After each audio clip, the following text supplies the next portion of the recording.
Un hotel cerca de Madrid, en la zona de Fuencarral. Un viejo caserón con decoración árabe. Pocas personas pasaban por allí.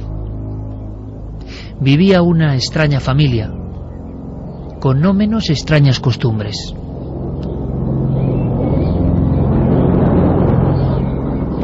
Un buen día, concretamente el 24 de noviembre, una mujer pasa por el umbral de la puerta. Es una mujer de la limpieza. Va a efectuar diferentes cometidos. Va a ser una mujer para todos. Se llama Amparo Blanco y se convirtió en protagonista de lo que la prensa, la vieja prensa de la mítica hemeroteca, llamó el extraño suceso de Fuencarral. Era su primer día de trabajo.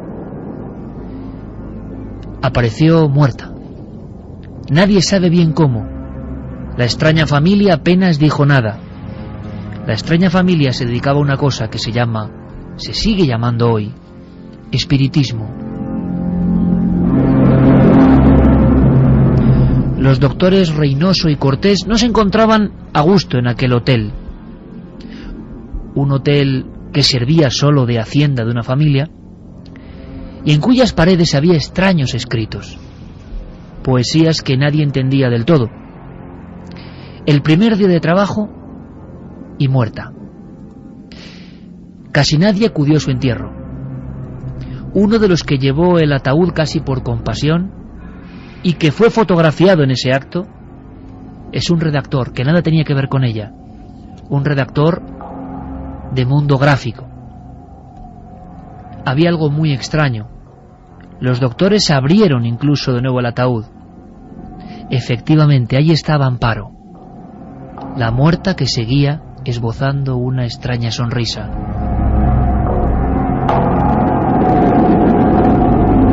Y los rumores ya corrían por todo lo que era el antiguo pueblo de Fuencarral.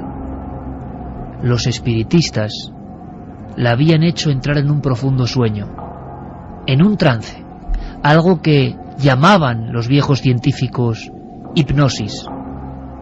Y en ese trance se había cruzado con la muerte. Los doctores certifican la autopsia. No hay rigidez. La cara está sonrosada. Prefieren esperar. Pasan 48 horas en el anatómico forense o depósito entonces de Fuencarral. El doctor Cortés asegura que se le pone la carne de gallina cuando entra en la sala solitaria y se encuentra Amparo. Han pasado exactamente 49 horas y media. Sigue sonriendo, sigue flexible, sigue con color. Esta mujer que fue a trabajar a la casa de los espiritistas, ¿está viva o está muerta? Al día siguiente, uno de esos redactores, a los que hoy además rendimos sincero homenaje, redactores de la España negra, de la España del suceso, acuden a la casa, y es como si nada hubiese ocurrido. La familia de espiritistas, blancos de tez, están tomando el sol. Parece que a nadie le importa, da la sensación, el suceso ocurrido la noche anterior. Nadie habla. Aseguran que la mujer tomó una sopa y se cayó desvanecida. Su corazón no había podido aguantar. La autopsia detectó una especie de angina de pecho, pero nadie se explicaba ese estado inerte. Los doctores llegaron a hablar en la prensa de caso de catalepsia. En aquel viejo hotel vivía el que fue el director del Centro Espiritualista de Madrid. Cuando se enterró a Amparo, su único cortejo fúnebre con una persona y un periodista, todo se olvidó. Poco a poco el hotel cobró una fama extraña. Esos sucesos eran mal vistos en la época. Fue desventijándose, fue cayéndose, fue quedando al margen de cualquier camino, y todavía algunas fotos años después reflejaban en sus paredes y pasillos hileras de letras, poemas escritos como con letras góticas. Algunos trozos fueron identificados, algunos trozos como este. Le has amasado pan de ternura, pan de dolor, de tu reposo, de tu sudor de tu demencia, de tu cordura. Tu vida ha sido la levadura con la constancia del soñador. Le has amasado pan de ternura, pan de ternura, pan de dolor. Una casa extraña en noviembre de 1935. Una hilera de reportajes. La sensación de que en nuestro país han pasado muchas cosas diferentes, curiosas, con un estilo propio, con un misterio autóctono. Había reporteros de crónica, de estampa, de mundo gráfico, que vivían hasta el punto de la noticia que, como en este caso, cogían el asa del propio ataúd de la muerta que sonríe. Cubrieron cientos de noticias de este tipo, y en el fondo eran herederos de una cuestión que sigue hoy clamando como un término casi olvidado, o del que algunos se avergüenzan, yo no sé vosotros, amigos, pero todos, alguna vez, hemos escuchado el término España negra. España pintada por Goya, España cantada por algunas personas, España dibujada o escrita por talentos de la talla de Solana, que hizo varios libros con este nombre, La España Negra. Y sobre la España negra, sobre lo que significa, sobre el crimen y el misterio, sobre los códigos atávicos que nos hacen distintos también en esto, va este programa Dossier de esta noche.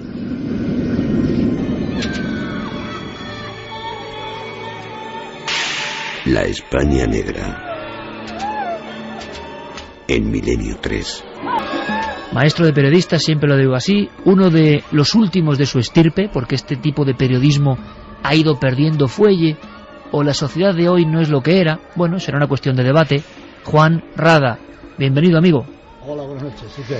Juan, que nos trae además una auténtica joya, que es su último libro, Tras la huella del crimen, 50 años de misterios y casos sin resolver.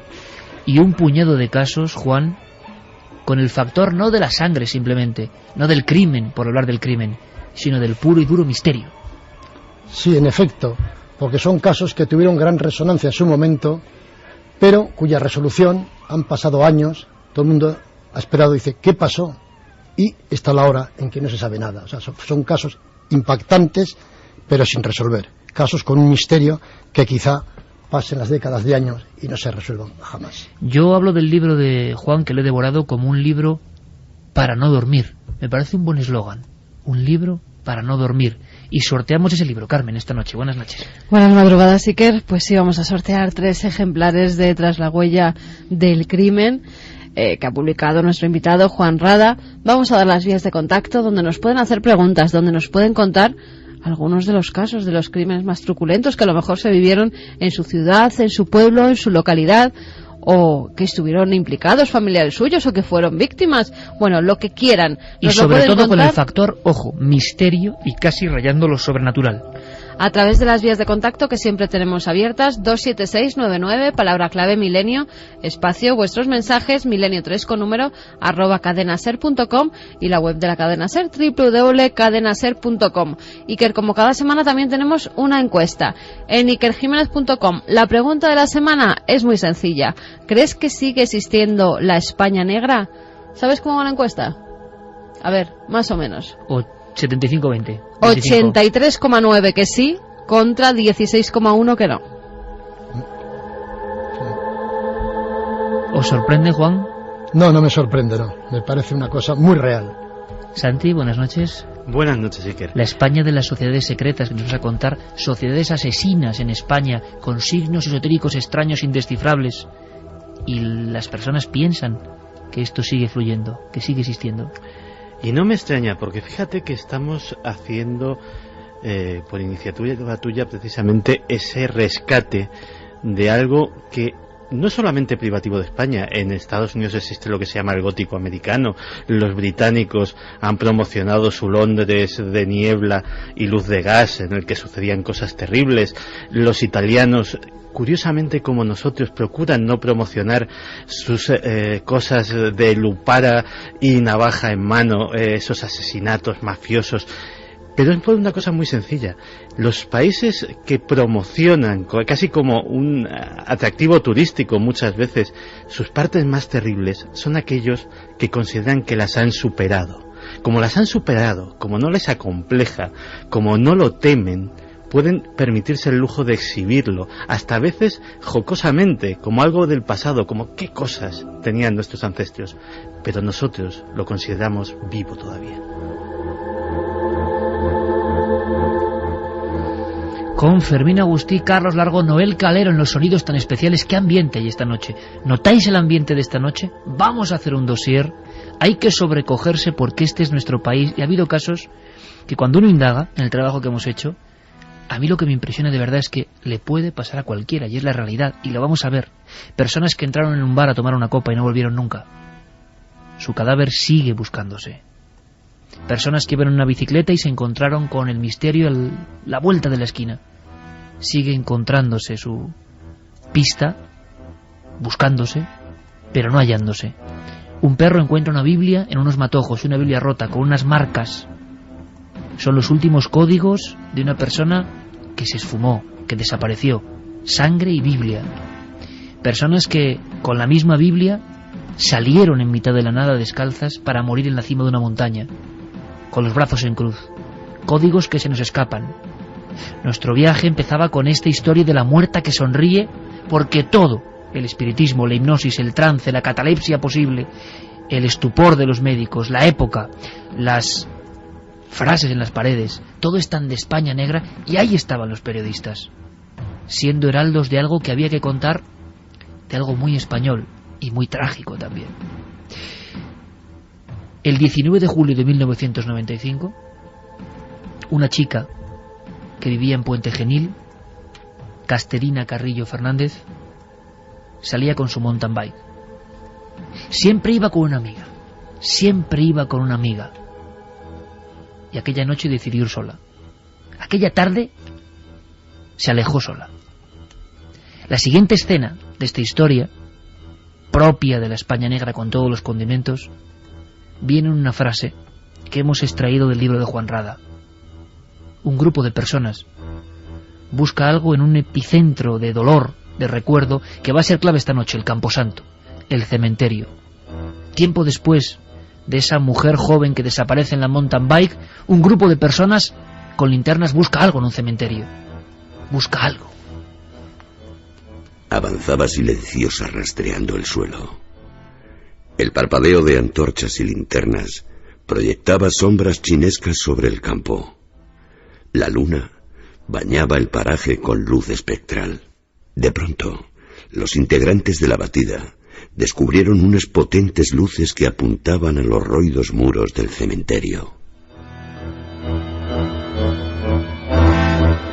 El cementerio, eterno lugar entre el más allá y el más acá, frontera de dos universos, protagonista en la España negra. Pero no hablamos de los años 30, ni de principios del siglo XX, hablamos de julio del 95, y los casos llegan hasta hoy mismo. Un paseo truncado, una historia terrible la de esta mujer, que algunos periodistas de raza como tú, Juan, reconocéis en vuestras fichas como el caso del monje loco. Efectivamente, aquella comitiva se encontró unos faros que apuntaban en la oscuridad de la noche a los muros del cementerio.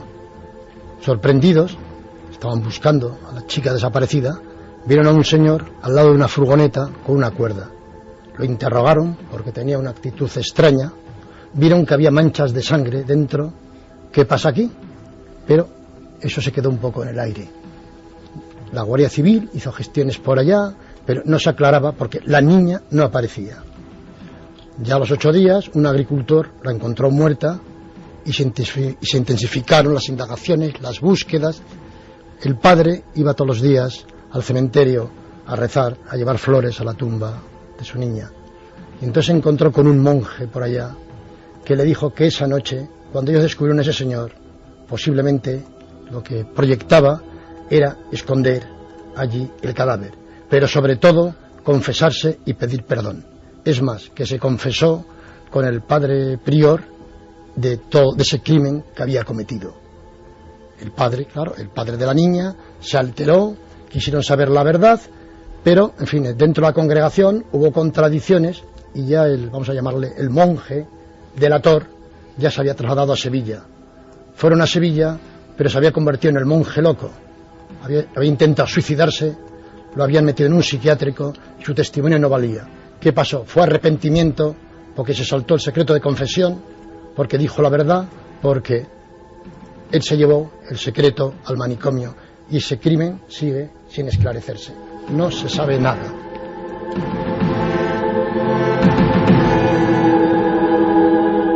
El monje loco había confesado a ese padre que, según tengo entendido, Juan, a día de hoy, o hasta 10 años después, por lo menos que tengamos noticia, continuó haciendo el mismo viaje que en la bici hizo su hija el día en que desapareció, en que fue criminalmente abatida.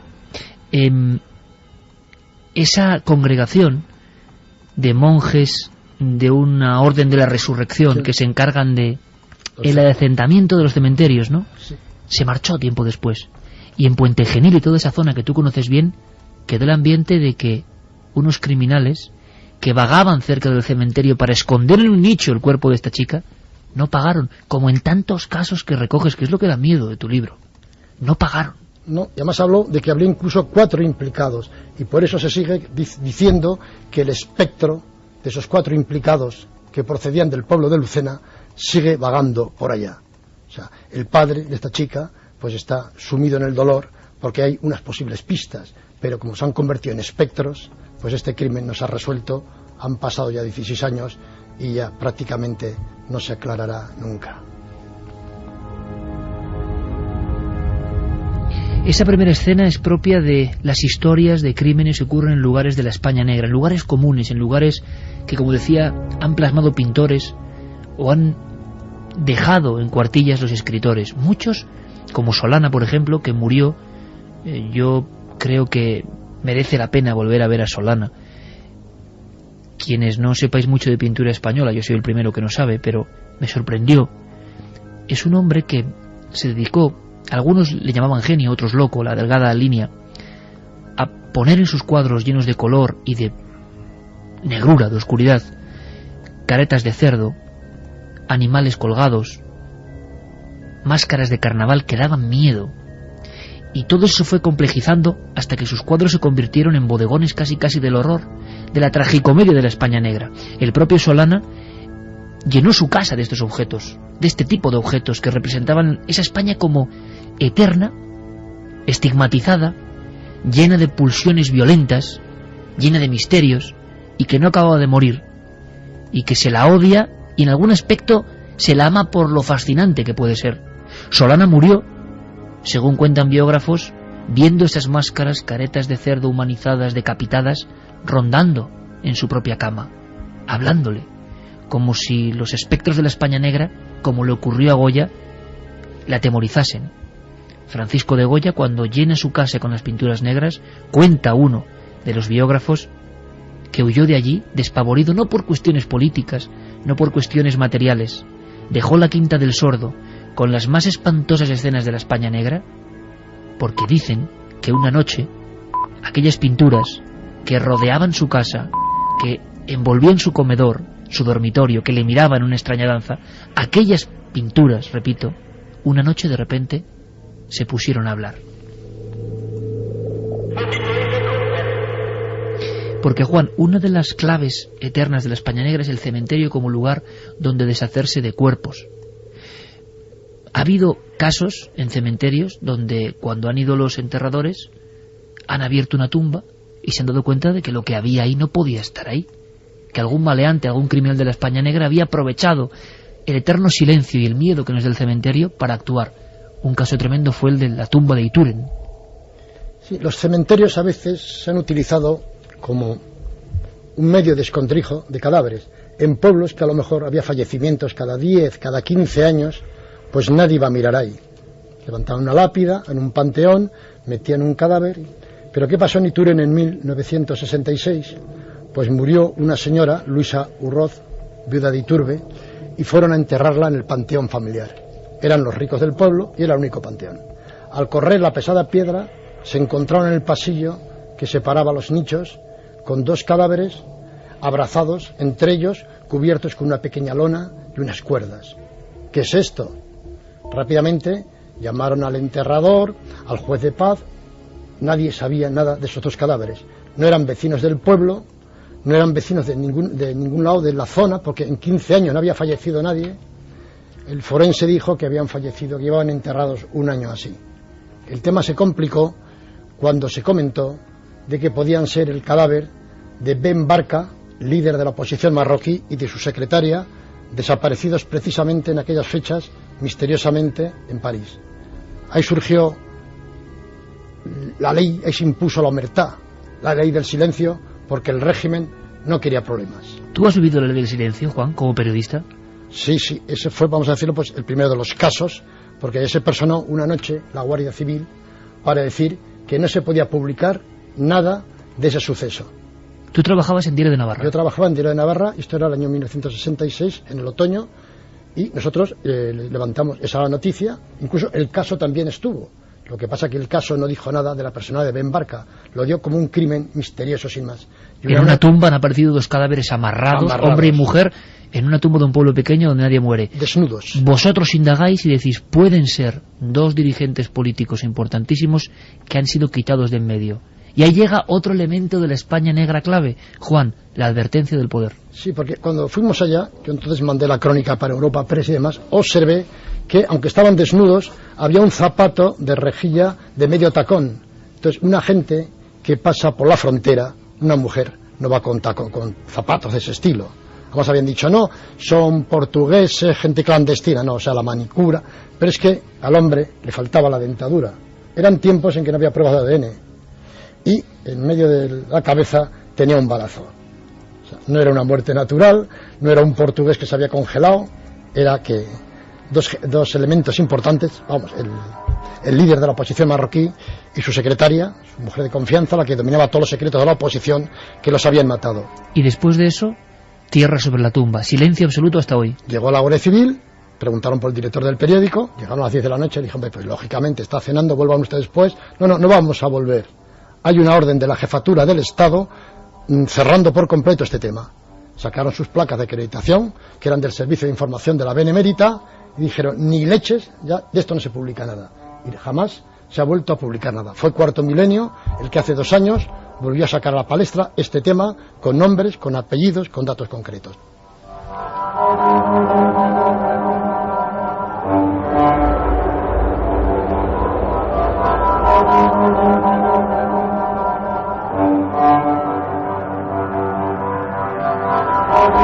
Así es, el maestro Juan Rada, que vivió, claro, es que uno puede ser periodista hoy, vivir en el año 66, estas presiones del poder cuando ocurren extraños hallazgos, pues le da toda una pátina de fuerza, y por eso nos gusta estar con él, aprender de él, y que viváis el viaje en el tiempo, que significa, como había dicho magistralmente Santiago Camacho, ¿no?, a esta especie de cosa que nos desagrada, evidentemente, por lo criminal, nos desagrada, nos repele, pero al mismo tiempo es como si viésemos en esas pulsiones terribles y antiquísimas algo que está en generaciones desde el principio del tiempo en España, algo muy propio, por desgracia quizá, pero lleno de misterio. Es más, en los cementerios han ocurrido otras cosas. Hubo auténtico pánico en un pequeño pueblo de Navarra, Juan, ya no hablamos de cuestiones casi físicas, igual la gente en un principio pensó en criminales, pero de pronto esas figuras se disolvían en mitad del Camposanto, desaparecían. Esto sucedió en Berbinzana, pueblo del que era natural mi madre, por eso conozco de cerca la historia. Entonces, cuando llegaba el verano, en aquellos años no había televisión, solamente estaba Radio Nacional, y que después del parte de las 10 de la noche prácticamente cerraban las conexiones. Entonces la gente, su única distracción era salir a pasear por los alrededores que tenían muy poco que ofrecer, el Camposanto, el río Arga y algún puente, nada más que eso. Entonces, sobre todo las chicas jóvenes y demás, la curiosidad siempre estaba pues en acercarse al cementerio. Habían oído historias a sus mayores y, oh sorpresa, que de pronto ellos también vieron pues como unos espectros que andaban entre las tumbas. Unos creían que estaban viendo visiones, otros que no querían creer lo que veían, otros que huían despavoridos. Eran figuras humanas, Juan. Eran figuras humanas, pero que avanzaban como si no pisaran el suelo, o sea, como si se estuvieran deslizando, ¿no? Entonces cundió un poco el pánico, Algunos, como siempre, la autoridad pues quería echar balones fuera, diciendo no, esos eran 4 bromistas que se ponen una sábana para aparentar fantasmas, pero no, porque fue gente seria, mi abuelo y demás, y allá el cementerio estaba cerrado, vieron esas visiones y esa gente no podía salir. Desde fuera de la verja del cementerio, familiares tuyos incluso, Juan, sí, observaron la presencia de las visiones dentro del Camposanto. Efectivamente, pero es que en algún caso llegaron a ver que esos espectros sí salían fuera y se dirigían hacia el río. Al ser verano, eran noches de luna clara que se reflejaban en el río, pero esos espectros, esas manchas blancas, cuando llegaban al río, no se reflejaban en el agua, o sea, desaparecían como en el agua, como si se sumergieran, pero sin que se les viera. O sea, ¿qué pasó con eso? ¿Qué llegaron a saber? ¿Hubo hasta batidas? Sí, hubo batidas, hubo investigaciones, porque incluso en aquella zona luego hubo un movimiento de tierras, un corrimiento. Yo de esto llegué a publicar algún reportaje en el periódico La Gaceta del Norte sobre corrimientos de tierra que coincidía con la zona donde se movían estos espectros. Corrimientos de tierra que tampoco hubo ninguna explicación pues geológica contundente sobre qué había pasado, ¿no? Estaban relativamente cerca del río, pero hubo movimientos y corrimientos de tierras pues significativos por la zona donde pululaban estos. ¿Siempre el mismo recorrido, Juan? Siempre el mismo recorrido, cementerio y del cementerio al río. Lo veían en verano porque el resto del año ya hace un clima bastante frío en invierno y la gente ni salía ni se atrevía a salir. Nadie llegó a descubrir nada. No, son temas de que tampoco se quería publicar, eran épocas de gran censura informativa y entonces pues tampoco. Y los que sabían también era el complejo ese que hay de contarlo, de que te tomen por loco, de mira, hija mía, mejor que no digas nada, que procura no salir de noche, no ir por allá. Pero esos fenómenos también se dieron por pueblos limítrofes de la Ribera Navarra. Y la gente pues no se aclaró, pasaron el tiempo, ya la gente al llegar a la televisión, otras cosas, se ha recluido más en los recintos y ya no existe esa expectación, esa curiosidad, ese morbo que había por conocer estos fenómenos. La gente pensó que eran difuntos. Difuntos que vagaban por allá. Además, era un pueblo donde hubo muertes violentas, entonces siempre muertes violentas, pues por temas de lindes, por despechos sentimentales, entonces pensaban que eran los espectros, los espíritus de esos muertos por muerte violenta que vagaban por allá y que, en fin, querían comunicarse con la gente del pueblo.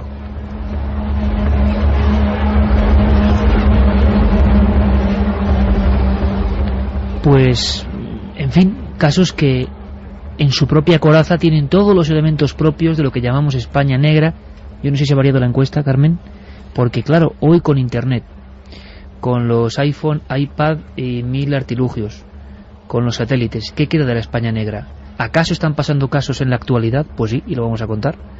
Pero los amigos y amigas que escuchan Milenio 3 pueden pensar que esa sensación de la España eterna oscura no se ha marchado. Pues la encuesta ha variado muy poco. La pregunta era, ¿crees que sigue existiendo la España negra? 83,1% sí, 16,9% no. Posiblemente, quizá la encuesta más alta, de las más altas que hemos tenido en Milenio 3. Última hora. Acaba de ocurrir en Cádiz. Acaba de pasar en Cádiz y tenemos los documentos.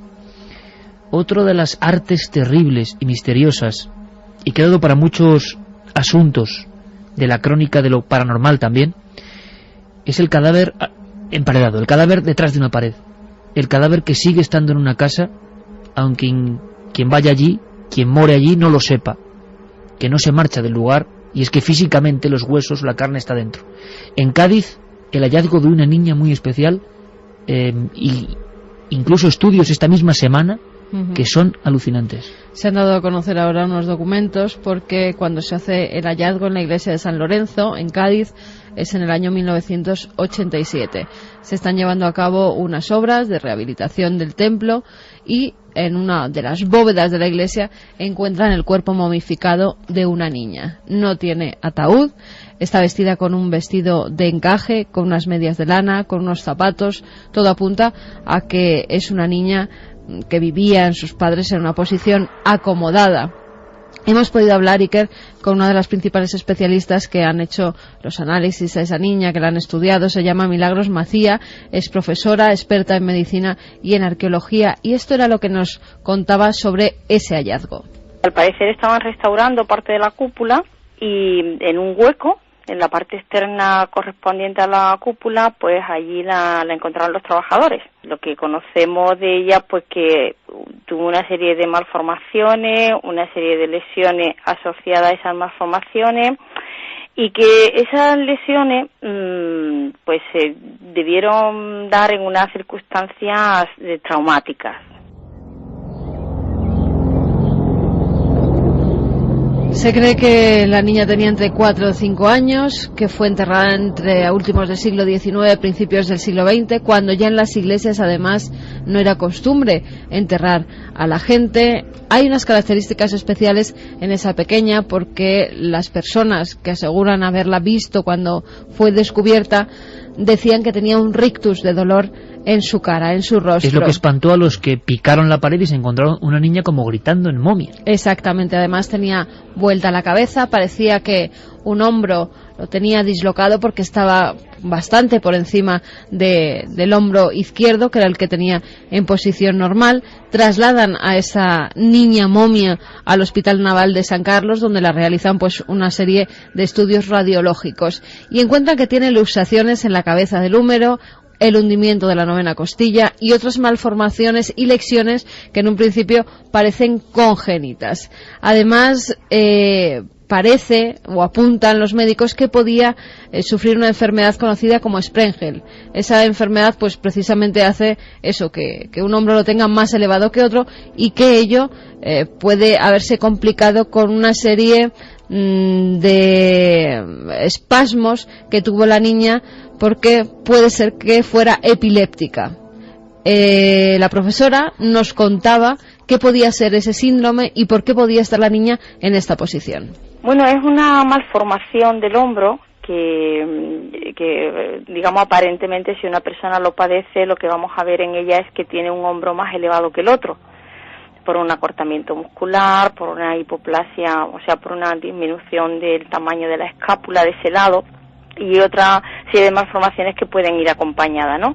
Pero digamos que si viésemos a una persona con esa enfermedad, encontraríamos que un hombro lo lleva más elevado que el otro. 1:43, estáis escuchando Milenio 3 en la cadena SER, como siempre.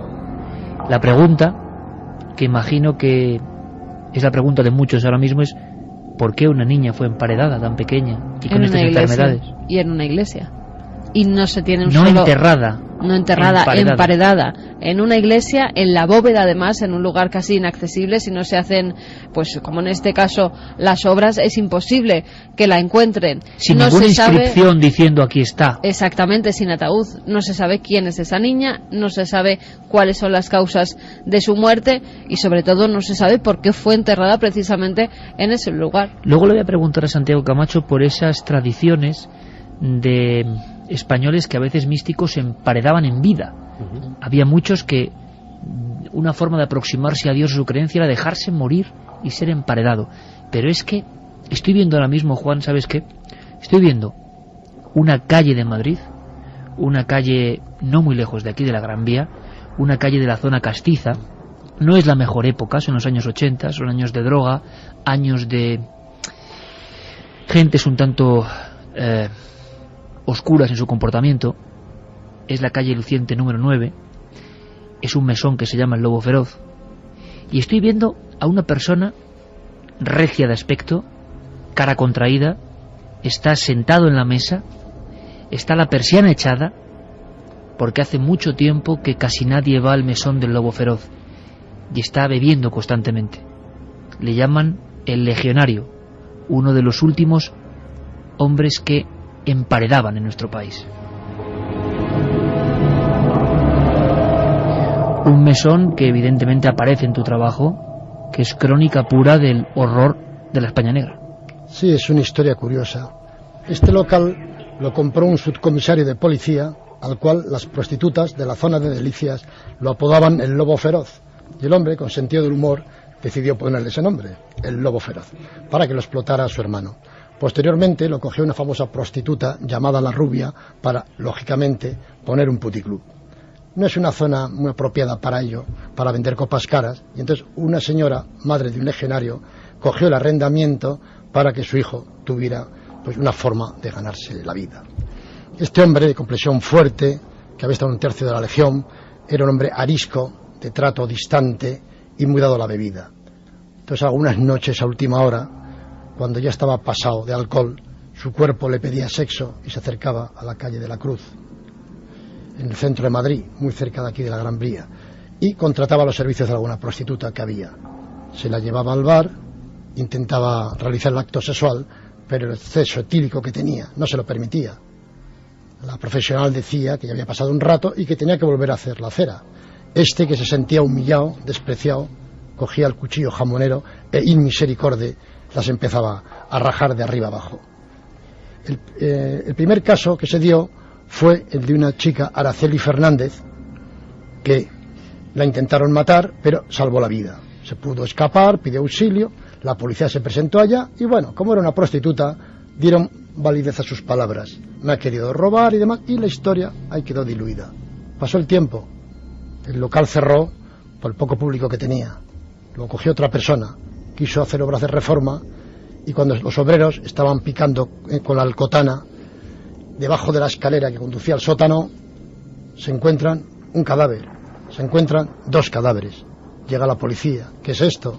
Entonces se acuerdan de aquella prostituta que salvó la vida por los pelos. Contó cómo la habían querido matar, y efectivamente estas otras 2 compañeras, que también eran de la calle de la Cruz y que se les había echado en falta, habían sido asesinadas por este hombre. Estaban, según dice la prensa, momificadas. Momificadas. Dentro de la pared de un pared. mesón. O sea, había gente que había bajado a los servicios de ese mesón, Sí. que había estado comiendo en el mesón, tocando cuerpo a cuerpo todo. la pared donde estaban 2 momias de prostitutas del centro de Madrid. Sí, él puso una ligera capa de yeso y tranquilamente siguió sirviendo allá comidas y de todo como si nada. Y cuando cerró el local, se fue tranquilamente, dejando ahí un cementerio. Fue el siguiente dueño cuando al reformar apareció. Lo detuvieron rápidamente y él dijo que se alegraba de la detención, porque si no hubiera seguido matando prostitutas. Muy atentos, amigos, porque esta noche tenemos muchísima información, muchísima información. A estas mismas horas nos va a llegar, dentro de aproximadamente 60-90 minutos, estamos aguardando información de nuestro corresponsal en Estados Unidos, Javier del Pino. Será en la cuestión de actualidad. El último minuto nos dice que han aparecido 8 cuerpos en una playa de Estados Unidos, todas prostitutas, un nuevo Jack el Destripador de alguna forma, y que la situación es de máxima alarma, de auténtico miedo. Lo hilamos casi con la historia del lobo feroz aquí a nuestra vera, ¿no? Cuenta la leyenda, la verdad, no lo sé. Algunos periodistas lo dijeron, que había un lobo disecado en aquel mesón, un lobo de taxidermia, y que impresionaban mucho los ojos y la boca abierta de ese pequeño lobo puesto ahí en una especie de atril. Y dice la leyenda o la verdad periodística que aquellos ojos acristalados del lobo miraban a un punto de la pared donde estaban las momias.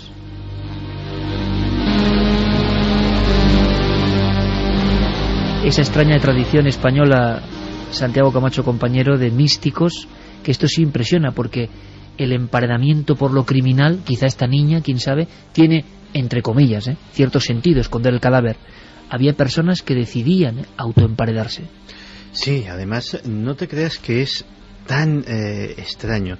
Fíjate, hace unas semanas hablábamos precisamente de esa tradición budista japonesa de automomificarse. Parece que las grandes religiones, en su negación del cuerpo en pro de la espiritualidad, han llegado a esos extremos. Esa tradición empieza en lo que se llama el monacato oriental. Los ascetas de la zona, sobre todo de Siria, de los primeros tiempos del cristianismo, se recluían en cuevas, y hay casos importantes como el de Macario de Alejandría, Juan de Tebas, que se pasan el resto de su vida, y estoy hablando de décadas, encerrados en una cueva que ha sido absolutamente tapiada, sepultada por rocas, con apenas un resquicio por el que les pasaban la comida. En el caso de Macario, para mortificarse más, hizo promesa de no volver a comer jamás nada cocinado, con lo cual, imagínate imagínate hasta qué punto pues llegó este automartirio. Lo realmente curioso es que esa tradición muy localizada, no se sabe muy bien si por mor de la invasión árabe, que trajo muchas corrientes orientales a nuestro país, de repente en un momento de la Edad Media renace en nuestro país, y efectivamente se dan casos también de ascetas en nuestro propio territorio nacional que vuelven siglos después, porque aquello parecía extinguido, a recuperar esa tradición. Una cosa curiosa, esos ascetas dan lugar a una palabra que todavía permanece, eran los llamados reclusi, y la palabra recluso actual viene de ahí. En algunos pueblos sí que también sacerdotes con cierta fama de milagreros, de milagrosos, también eran emparedados en las iglesias de los pueblos. ¿En vida? Ya muertos, cuando morían, para que el cuerpo de ese supuesto santo pues siguiera acompañando al no pueblo. No enterrar, sino emparedar. Exactamente. Fijaos, en la población de Arroyo de la Luz, en Cáceres, ocurre una historia que no se resolvió nunca bien. Una pared empezó a sangrar. Se convirtió en milagro, en fenómeno extraño. Algunos hablaron incluso de teleplastia o de forma que clamaba algo y nadie entendía. Y se habló incluso de un aborto y un feto colocado y emparedado, y que una serie de lluvias, la humedad, sacó a la luz, como si ese niño no nacido quisiera, ¿no?, revelarse. Fue un gran escándalo. Y es curioso porque en Cáceres capital, y en un ambiente marginal, y con alguna sorpresa, que yo creo que va a llamar mucho la atención porque tiene que ver con excomponentes de agrupaciones musicales que han sido importantes, hubo de nuevo ese término, esa sensación saltando los medios, emparedadores, y ocurrió en Cáceres y hace no tanto tiempo, Juan. Sí, fue hace 5 años.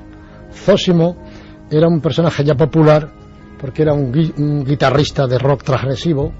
Había fundado el grupo Dos Lethal, que luego dio paso a Extremo Duro, un grupo conocido que incluso grabó una canción que se llama Emparedado. Este grupo hizo una canción que se llamaba Emparedado. Tanto Carlos Largo como Fermín, como nuestro compañero Noel Calero, que sabe mucho de música, ha puesto una cara cuando has mencionado el célebre grupo, que en su génesis tuvo otro grupo donde estaba este Zósimo, que había hecho esa canción, profética o no, Juan, Emparedado. ¿Cuál es su historia? Este hombre fue cayendo en el mundo de la heroína, fue poco a poco dejando la guitarra, fue dejando un poco la música, necesitaba dinero. Él fue cayendo mientras su famoso compañero fue ascendiendo. Ascendiendo, sí, pero su compañero era un buen profesional, volcado, ajeno a sustancias extrañas, y este hombre pues llevó una marcha descendente. Cuando necesitaba dinero o no sabía dónde estar, iba a casa de una hermana suya de 44 años y se alojaba ya. Es más, iba con su compañera sentimental puesta. Los vecinos cuentan que había grandes broncas, que incluso el músico Zósimo y su compañera le pegaban palizas a la hermana, y de pronto el vecindario se dio cuenta de que la hermana había desaparecido. Preguntaron por ella y dijo que la drogadicta era ella y que estaba rehabilitándose en una clínica en Italia, que tardaría mucho en volver. Y ya fue pasando el tiempo. Pero un Jueves Santo, un vecino que debía sospechar algo, avisó a la policía de que creía que no había salido de esa casa, que no se estaba rehabilitando ni en Italia, que estaba dentro. Entonces fue la policía, empezaron a mirar y al final de un pasillo vieron que habían puesto como mucho desodorante, ambientadores para evitar el olor, pero también que había como unos pequeños mosquitos pululando. Corrieron a un armario y detrás vieron que en la pared habían hecho una obra relativamente reciente. Picaron y en una especie de nicho pequeño donde habían metido a su hermana en posición fetal.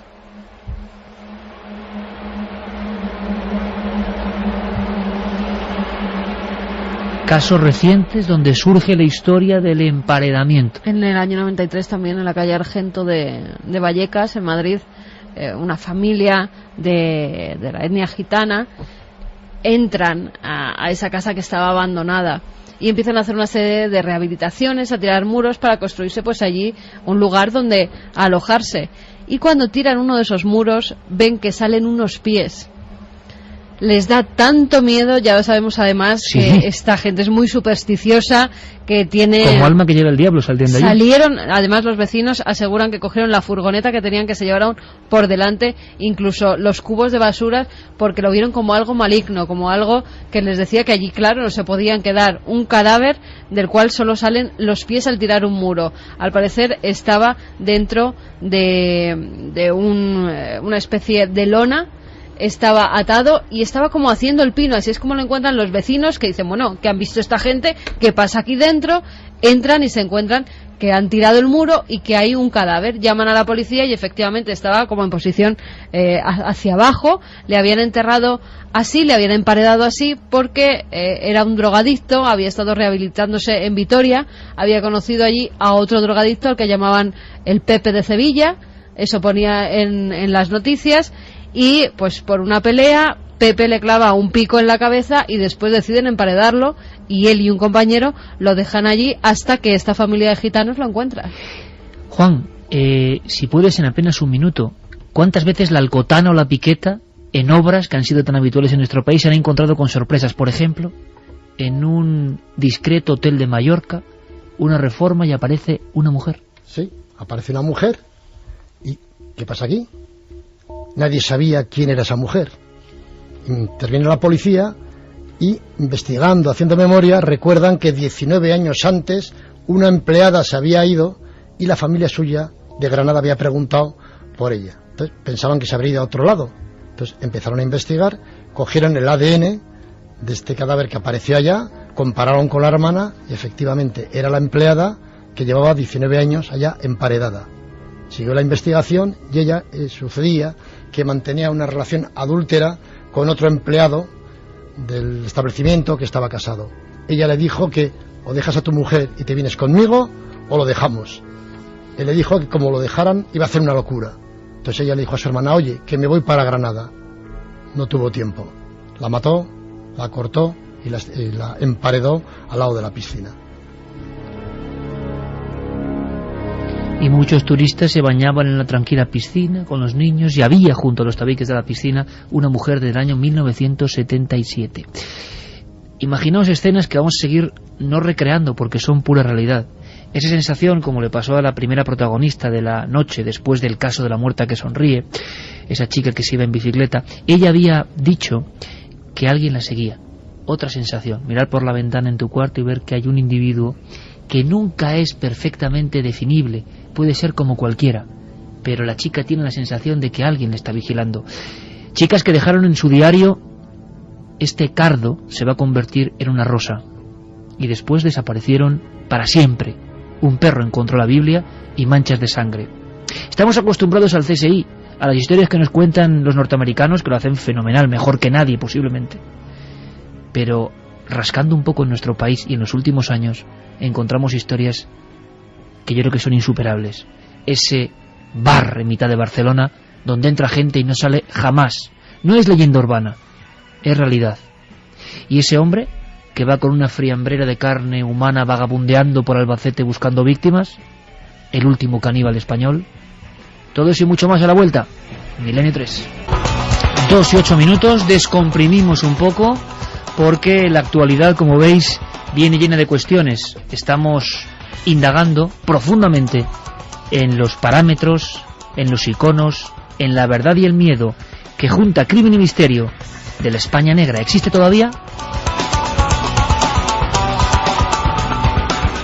Por supuesto, nuestro agradecimiento a todos los amigos que confían en este programa y que nos ruborizáis con vuestro apoyo, sobre todo en una sociedad que tiene cada vez más posibilidades, que tiene más ofertas, y bueno, seguís haciendo a Milenio 3 líder absoluto, alcanzando incluso el 50% de la audiencia, que eso sí que es algo absolutamente insólito y no muy conocido en la radio española.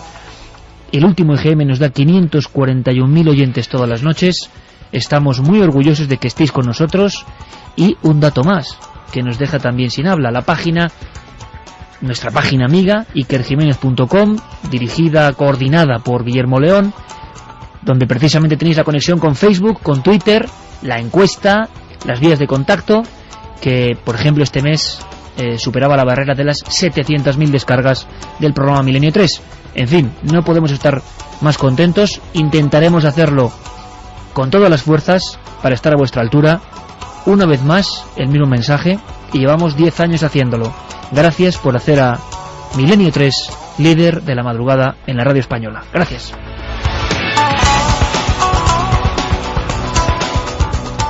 Pues fíjate, hablábamos del caso de la calle Argente en Puente Vallecas y nos escribe el policía que encontró el cadáver. Antonio nos decía: qué recuerdos, soy el policía que encontré al emparedado cuando salieron corriendo los gitanos. Estaba boca abajo y solo se le veían los pies. De esto ya hace muchos años. Juan, pues esto es la magia y la interactividad de la radio. Esto en otros años sería imposible, ¿verdad? Que el policía, el amigo que descubre el crimen, escucha a Carmen contar la historia y nos comunique cómo fue el hallazgo. Es hacer la historia viva en un momento crucial como este, ¿sí? Maite nos decía: hola, estos crímenes son el reflejo de la maldad del alma humana. Nos causan terror lo que sabemos. No quiero pensar en lo que sigue oculto. Carlos desde Nantes: ahora tenemos acceso a una pequeña parte de esa España negra que, arrinconada por la tecnología, sigue oculta en su mayoría, pero presente y real en pueblos y ciudades. Manuela decía: Iker, tengo ganas de contarte una serie de hechos raros que ocurrieron en un centro radiológico hace muchos años. Fue después de morir ahorcado por suicidio el director del mismo. Pasó aquí en Madrid. Bueno, Manuela, pues te agradeceríamos que nos lo contaras. Vamos a repetir las vías de contacto: milenio3 con número @cadenaser.com para que nos envíes un mail y nos puedas contar la historia. Nos pondremos en contacto contigo. Y después también el 27699 palabra clave milenio espacio vuestros mensajes y la web de la Cadena Ser, www.cadenaser.com. En ikerjimenez.com podéis seguir votando en esa encuesta, que por el momento pues no se mueven muchos los números. ¿Crees que sigue existiendo la España negra? 83,4% que sí, frente al 16,6% que no. Ya sabéis que esta noche sorteamos 3 libros: Tras la huella del crimen, 50 años de misterios y casos sin resolver, de nuestro invitado, de Juan Rada, que además se lo enviarás dedicado, ¿verdad?, a las personas que lo ganen. Por supuesto que sí. Pues una dedicatoria personal a cada uno de ellos. José de Guareña nos decía: buenas madrugadas, amigos. ¿Qué sabéis del crimen de Don Benito? También fue muy sonado, ¿verdad? Creo que hicieron una película. Un abrazo. Sí, La huella del crimen, y lo conoce bien Santiago Camacho. Una auténtica revuelta que daría para otro programa. También muy de España negra, por cierto. Buenas madrugadas, saludos de la gente de prensa. Gracias por los sábados que nos regaláis y hacéis más a menos el misterio, el crimen de los marqueses de Urquijo. Hombre, pues es que nos preguntéis unas cosas de otro programa, que son la gente que reparte la prensa por la noche. Nos decía desde la gente de prensa, de la gente de prensa. Pues bueno, pues tanto si son compañeros que están en los medios de comunicación escribiendo las noticias que tendremos mañana, como si son los repartidores, a todos ellos un abrazo y gracias por seguirnos. Mi abuela tenía un kiosco justo enfrente de donde ocurrió el crimen de las estanqueras. El día del crimen fue a recoger los cartones que ellas le guardaban. Las estanqueras de Sevilla. También María nos decía que a quien le guste Solana y la España negra debería también ver la obra temática negra del pintor Regoyos, que es impresionante. Hombre, claro, Darío de Regoyos, autor de un libro que se llama Viaje a la España negra, lo tengo yo. Nos recomiendo también el documental Queridísimos verdugos, un clásico de Martín Patino. Trazó la pincelada brutalmente realista de la España más negra del franquismo. Daban miedo los verdugos y daban miedo las tinajas con dibujos que tenían en el fondo en aquel lugar. Y no solo el documental, también el libro. Sí, por supuesto, de Martín Suero. Es de Daniel impresionante, Suero. Eso es. Fina decía: hola amigos, lo recuerdo como si fuera hoy, pero solo tenía unos cuantos, 4 años, cuando en Valcarca, a primeras horas de la mañana, descubrieron el cuerpo sin vida al pie de una escalera vial. Resultó que el muerto era el padrino de mi hermana Rosa. Vino el periódico El Caso y llamaron a mi hermana para hacerle la foto junto al cadáver. No puedo decir cuál fue la causa de la muerte. Muy típico del caso, estos reporteros del caso, Juan, que tú has sido reportero del caso, que llegabais antes que la policía. Por supuesto que sí, muchas veces, dada la gran colaboración que había por parte del público. Importante, y que también es algo que se ha perdido un poco en la prensa de hoy. Mar nos decía que ya por su edad pues que no conoció el periódico El Caso, pero sin embargo que tuvo la suerte de encontrar una colección y que le apasionó leerlo todo. Vosotros ahora nos lo estáis recordando. Gracias, sois los mejores. Pues vamos a seguir recordando. Venga. Volvemos a entrar con ese indicativo tan especial en la voz de nuestro compañero Julio. Son como alaridos, ¿verdad? Es una mezcla de Goya, Zugarramurdi, crímenes, no lo sé, pero significa España negra. Os doy ahora una noticia, 2:15. Acaba de llegar también la actualidad de Pakistán, que es terrorífica y que va a unirse a esta, digámoslo así, corriente de sucesos. La próxima semana también estará aquí nuestro amigo Juan Rada para contarnos una cosa que nos va a poner la carne de gallina. Tiene más que ver con los aparecidos, tiene que ver con una gran verdad ocultada durante mucho tiempo, tiene que ver con documentos oficiales y me dan ganas de saltar sobre la noticia ya, Juan, pero vamos a dejarlo para la semana que viene. Creo que es un auténtico pelotazo también de alguna forma, ¿no? Una serie de evidencias de cosas que pasan y que tienen que ver con, sí, aparecidos. Aparecidos es lo que prácticamente creyó tener a su vera, por ejemplo, otro de esos grandes reporteros a los que hoy, con la presencia aquí de Juan Rada y su trabajo, rendimos un poco homenaje.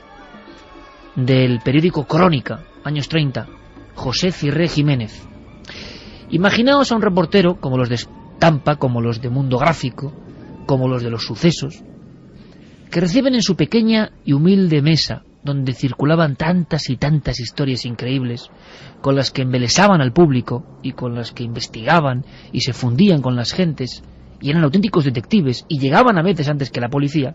Imaginaos, digo, a José Cirré Jiménez, que recibe un extraño sobre, sin firma. Bueno, sí, una firma. Dice La Estrella Solitaria. Y ahí una propuesta que le mantuvo en vilo, porque ¿la aceptaba o no? Se venía hablando en Granada de la presencia de una extraña secta o sociedad. Un grupo de adoradores de la muerte, vamos a llamarlo así, que tenían sus catacumbas, sus lugares secretos, y que en sus extrañas procesiones habían sido también confundidos con auténticos espectros. José Cirré Jiménez era invitado porque no les gustaban a estos miembros de la sociedad secreta los rumores que se estaban difundiendo y querían mostrar su verdad. Pero claro, se fía uno de una misiva que pone La Estrella Solitaria y que acaba diciendo exactamente: venga con nosotros, o de lo contrario calle. Si no calla, su cuerpo y su alma recibirán una severa advertencia. Así que José Cirré Jiménez hizo todo lo que ponía aquel envío de 1936. Esperar un coche negro en cierto puente de Granada a las 3 de la mañana, ir acompañado de un fotógrafo que tenía que verificarlo todo, y meterse con los ojos vendados dentro del vehículo como testimonio y desaparecer con un conductor que iba encapuchado. Cuenta José Cirré Jiménez que en mitad del camino de repente se para el coche y él, como reportero, dice: en aquel instante fui consciente, había caído en la trampa, estos individuos me iban a quitar de en medio. Dice el gran reportero que escuchó el sonido inconfundible, y más en Granada, de una navaja cabritera que se abre. Él iba detrás y el conductor salió. Él pensó que le iban a ensartar de un momento a otro con la navaja. Al parecer, un foco se había averiado y el conductor, con la herramienta que llevaba, se dispuso a arreglarlo. Este sonido nunca lo olvidará el gran reportero de Crónica. Llegaron a un lugar. Allí se encontró con 6 miembros, vestidos como si fueran nazarenos, absolutamente de negro, eso sí, que se mortificaban. Eran 6 personas que habían estado en trance de muerte y sobre todo que habían tenido grandes desengaños con la vida. Desengaños tremendos que les obligaban poco menos que a pedir a la parca que acudiese a ellos. Besaban un cráneo humano de oscura procedencia como inicio de los ritos. Y eran las víctimas propiciatorias, todo pintaba así, a favor de un suicidio colectivo prácticamente. El fotógrafo, desde las posiciones que le indicaron, hizo una serie de fotos siniestras, fotos realmente increíbles. Por ejemplo, había 6 ataúdes preparados para el rito que iban a cometer. Después de hacer esas tomas, José Cirre y el fotógrafo fueron de nuevo metidos en el coche y devueltos al punto del puente de Granada donde había iniciado esta extraña historia. Se publicó en la prensa, causó un gran revuelo y después, como siempre, se olvidó. José Cirre confesó que nunca había estado tan cerca de algo llamado España Negra.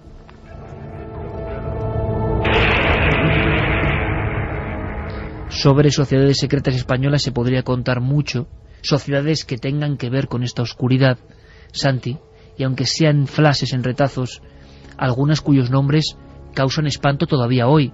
Hasta hace bien poco, el Ángel Exterminador se movió por estas mismas calles.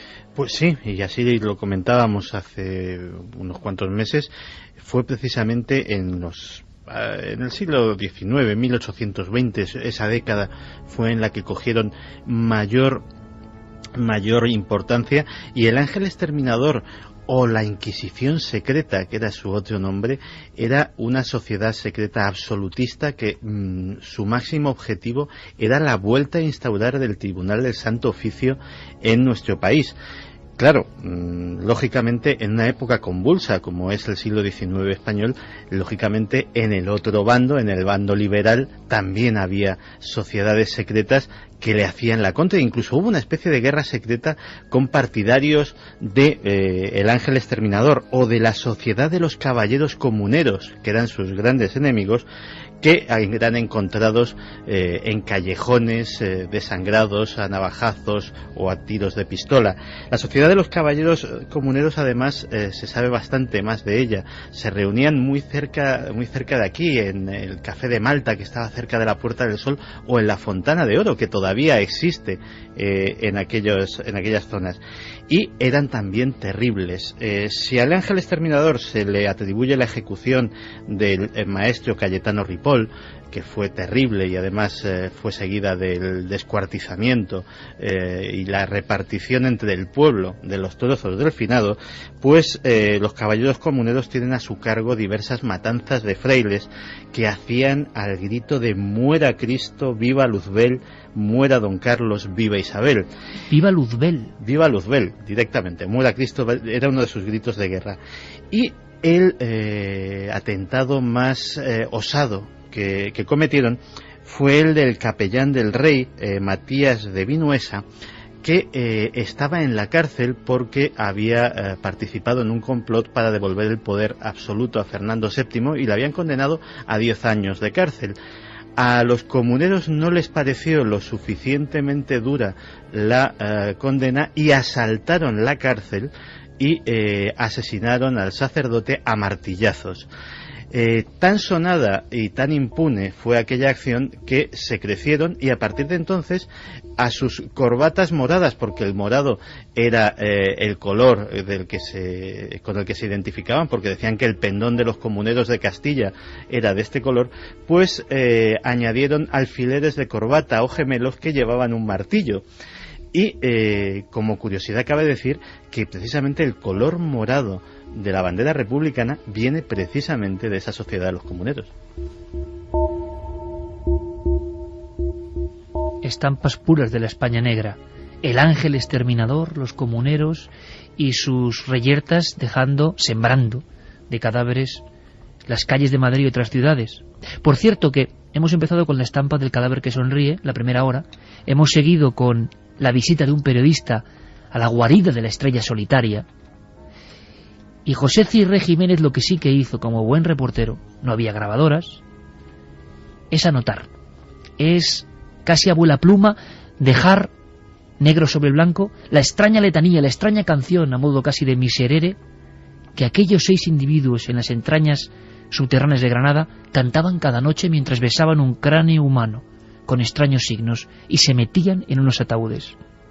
Gracias a este reportero, gracias a este tipo de periodistas investigadores, quedó en la prensa española tan singular cántico. Decía así: Dios de los espíritus, del alma y del cuerpo, dadnos la muerte pronto, redímenos del cuerpo. Odiamos la carne y todo lo terreno.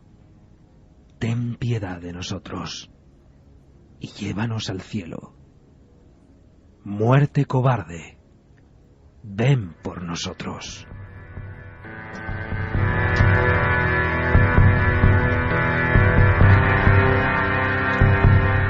Creemos, por ejemplo, que el canibalismo, una de las formas, creo que más infrahumanas o que más nos identifican con el reino de lo salvaje, pues pertenece a culturas primitivas y a latitudes lejanas.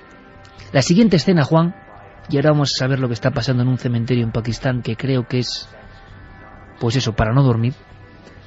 La siguiente escena, Juan, que yo veo es un vagabundo extraño, como desnortado, sin rumbo, arrastrándose bajo el sol por los caminos de La Mancha, concretamente de Albacete. Va dispuesto a matar y lleva una fiambrera con carne de un extraño aspecto. Pasó hace no mucho tiempo. Sí, tan solo hace 5 años. Este hombre, de aspecto un poco demoníaco, grandes melenas, barba y surta y demás, se encontró a un campesino de 66 años trabajando y, sin venir a cuento, se echó encima, le metió 26 puñaladas y luego lo llevó dentro de un almacén y ella con una sierra lo troceó. Juan, un elemento más acabas de decir, que quizás es lo más terrible, simplemente porque estaba allí, simplemente porque sus caminos se cruzaron. Se cruzaron, sin más. El hombre estaba trabajando, se cruzó y fue por él. A continuación se puso a descansar cerca de la furgoneta que tenía este señor y pasó otro vecino. Entonces le llamó la atención que este señor tan extraño, casi con una pinta diabólica, estuviera en la furgoneta del amigo. Entonces el alemán el caníbal, tiró de navaja e intentó matar a este señor, que se dio a la fuga. Cogió el móvil, llamó a un agente de la policía, este se personó rápido, entonces el caníbal se montó en la furgoneta, intentó arrollar también y matar a la gente. Se tiró la cuneta al policía, el otro chocó con un árbol y a punto de pistola lo detuvo. Miró lo que llevaba encima en el zurrón y llevaba una fiambrera con varios filetes de carne humana. Ocurrió en Férez. En Férez. Un pueblo cualquiera, una tarde cualquiera de 5 años. ¿Qué demonios pintaba este tipo por ahí? Parece que había dejado una senda de cadáveres ya en su vagabundear. Iba con su perro Chucky y ya había venido de Jumilla, donde había matado a otro huertano de 71 años. También se sabe que estaba reclamado por la policía de Alemania porque había intentado matar a otra persona. O sea, no se sabe el reguero sanguíneo que ha dejado a su paso, ni por supuesto la de gente que pudo comerse.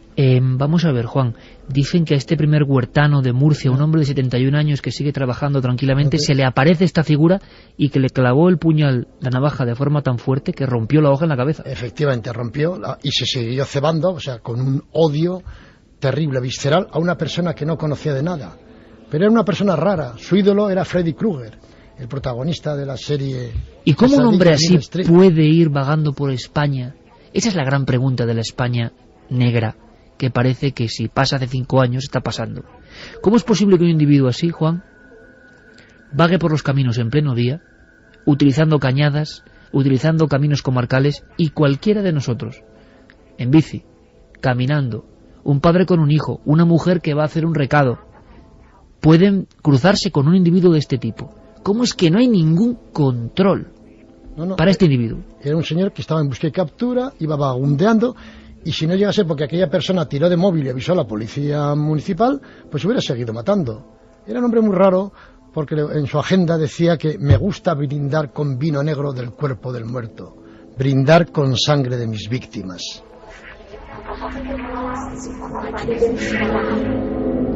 El caníbal de Férez. Hay que imaginar también la escena, porque en todo esto aparecen también las heroicidades, ¿no? Y en las personas más normales y corrientes, en cualquiera de nosotros, claro que puede haber ese estigma de lo malo, pero también surge lo bueno. Ese individuo, poniendo en peligro su vida, mientras este hombre con la melena va siguiéndole por el barbecho con la navaja, llega a llamar por el móvil, Juan. Sí, llega a llamar por el móvil porque ve que el otro lo va a pillar y que lo va a matar. Entonces, a la desesperada, como estaban cerca del pueblo, pues llamó a la policía municipal y se presentó un agente, el cual también se jugó la vida, porque intentó arrollarlo y matarlo también. Pero, y ese policía, cuando recibe la llamada, está viendo un hombre que está corriendo con el caníbal detrás. Con el caníbal detrás, efectivamente.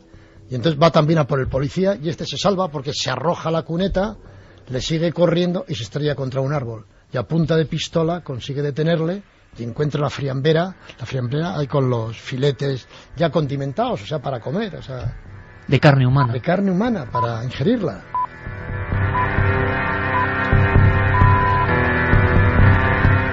No es Georgetown, no es Singapur, no son los suburbios de Lima, no es un remoto poblado inuit de Alaska, es un pueblo de Albacete, Férez, y un caminante en mitad del día.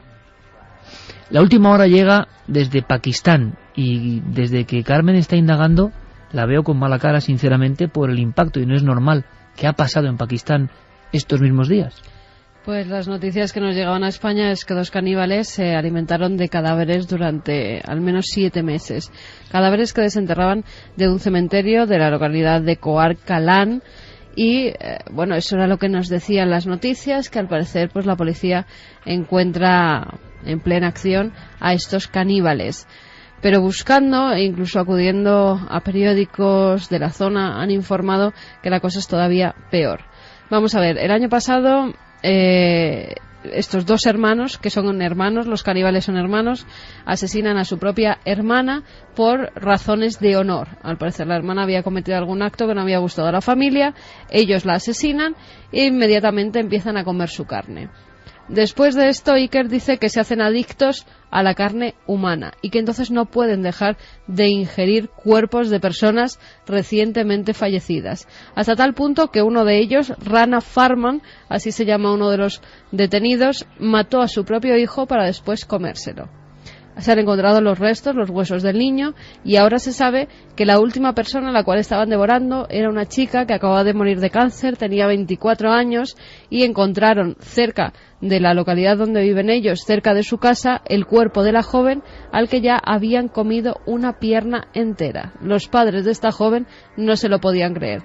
Han sido detenidas más personas, Iker, porque se cree que no son los únicos, se cree que hay un grupo por lo menos de 5 o 6 personas que se dedicaban a desenterrar cadáveres recientemente enterrados y a comer su carne. No saben si por rituales extraños todavía, lo están investigando, o porque realmente decían los policías que los han interrogado que se han hecho adictos a comer carne humana y que ya no les gusta ninguna otra carne. Yo no sé, habrá que pulir toda esta información, ver lo que va ocurriendo, pero ahora acabo de ver a Goya, acabo de ver el cuadro de Saturno devorando a su hijo. En este caso fue real, Saturno quizá uno se de llamaba los Rana Farman. Más terribles ideados por la mente humana. Y como siempre digo, y creo que hay que motivar a la gente a que acuda a nuestros grandes museos. Si hacéis la experiencia, amigos, de ir a la sala de las pinturas negras de Goya, de esas pinturas que, por cierto, quedaron ahí a la intemperie, porque en España daban miedo, tuvo que venir un francés, Le Brun d'Erlanger, para decir, oiga, que esto es obra cumbre del arte mundial. Aquí en España lo negro lo llevamos tan dentro en el alma de la España negra que lo habíamos dejado ahí porque nos daba miedo. Y es verdad que esas pinturas en conjunto, vuelve uno a verlas. Fijaos en una, si vais con vuestros hijos, casi mejor dejarlos en otro lado, porque esto es como, es verdad, es encontrarse con el terror, ¿no? Pero para tantos amigos que yo luego lo sé, que hacen cosas, ¿no? Y que los programas les motivan para hacer planes diferentes. Bueno, pues si vais al Prado y vais a ver las pinturas negras de Goya, quedaos enfrente de una figura terrorífica, ese es el terror, que estaba en el cuarto más grande de la Quinta del Sordo de Goya, y veréis una especie de espectro blanquecino gigantesco, con la barba quizá parecida al caníbal de Férez, devorando, ya no tiene forma, lo coge por un brazo a su propio hijo. Yo nunca, que sepa, en el mundo de estos caníbales, había escuchado, nunca hasta ahora, que alguien hubiese comido a su propio hijo. Yo no sé, Santi, Juan, si tenéis datos de algún caso de caníbal que en vez de hacerlo con alguien ajeno, lo haga con su propio hijo. Yo no recuerdo. Quizá los espectadores, los oyentes, nos saquen de dudas, pero es que ya no sé qué puede haber peor que eso. No sé qué puede haber peor que eso. Lo que sí sé es que uno piensa en Pakistán, en un cementerio, en lo remoto. ¿Por qué no trazamos una línea? Que es la cuestión de este programa. Nada es ajeno al hombre. Nada está tan lejos. Hablábamos antes de Mallorca y la gente bañándose en una piscina de apartamentos y había un cuerpo. Bueno, pues en Calpe, que no es precisamente un lugar alejado, también hubo un hombre que le llamaron hace no mucho tiempo el caníbal de la costa. Sí, fue hace 7 años. Una hermosa mujer inglesa, divorciada, fue a esa localidad pues para emprender una nueva vida en una zona pues que estaba muy poblada de ingleses. Allí hizo amistad con un constructor y inició una nueva etapa. En sus contactos conocieron a un inglés joven que ignoraban que era un delincuente que estaba en busca y captura, y se formó un extraño triángulo. El constructor tuvo que volver a Londres para su trabajo, y entonces este inglés que estaba en busca y captura se volcó de lleno a seducir, a conquistar a la mujer.